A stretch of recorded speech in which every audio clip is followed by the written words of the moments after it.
Мен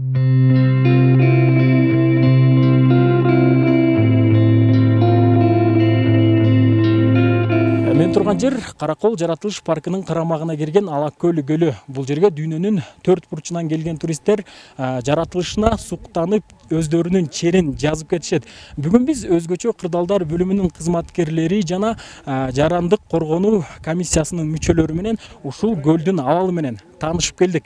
Бул көл дегеле ушул Каракол шаарына канчалык коркунуч жаратат жана жаратпаганын биле алдык. Өзгөчө кырдаалдар министрлигинин атайын бул бийик тоолуу көлдөрдөгү биринчи, экинчи категориядагы жана кооптуу жерлерди изилдөө боюнча ошону тескереме мурун буйругу чыккан министрдин буйругу чыгып, бул Караколдун шаарынын үстүндө өзүңүздөр билесиңер, бул Алакөл көлү жайгашкан кооптулукта жаратууда да.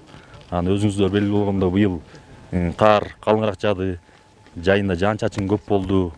Ошол кырсыктын алдын алуу үчүн биякта жарандык коргонуу Каракол шаарынын жарандык коргонуу комиссиясы менен биргеликте ошол Алакөл көлүн азыр изилдеп, жеринде ошо кандай акыбалда турат, көл коркунучта турат, ошону изилдөө акция жүрүп атат. Күн нуруна кулпуруп көркөмү көздү суктанткан Алакөл деңиз деңгээлинен 3532 метр бийиктикте жайгашкан. Шамалга, күн нуруна, аба ырайына жараша түсүн өзгөртүп турат. Көлдүн тереңдиги 70 метр деп айтышат. Ал эми жалпы аянты 1,5 чарчы чакырымды түзөт. Өрөндүн жогору жагын мөңгүлөр ээлейт. Тоң районундагы Зындан көлү жырылып, ошол жергиликтүү тургундардын жашоосуна кооптуу кырдаал жаратты.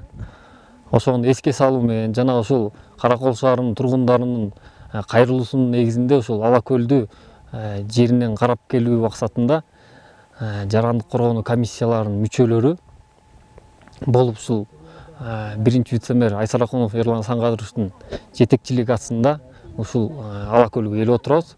Жана ошол Каракол шаарынын тургундарынын кооптонуп жаткан маселесин жеринен көрүп, анан элге дагы ошол достоверный маалымат берели деп, тастыкталган маалымат берели деп келип отурабыз. Кабинет министринин төрагасынын тапшырмасы менен ыйгарым өкүлүктүн тескемеси негизинде Каракол шаарынын мэриясы МЧСтин кызматкерлери менен бирдикте тоолуу көлдөрдү изилдөө максатында биздин кооптуу эместиги боюнча Алакөл шаарынын үстүндө турган Алакөл көлүн, тоонуу көлүн изилдеп келдик. Азыр тоонун көлү, Алакөл көлү уровеньден ылдыйраак түшүп, шаарга кооптуу болбой эле. Жарандык коргонуу кызматы күч органдары, жергиликтүү бийлик өкүлдөрү болуп, тыгыз иш алып баруунун үстүндө жеринде байкоо иштерин ийгиликтүү аяктады. Бул иштер жыл сайын күз мезгилинде тоодогу кооптуу көлдөрдү изилдөөнүн негизинде жүргүзүлөт. Талгат Токтомушев, Улан Жаныбек уулу, Асылбек Касенов, Ала Тоо 24.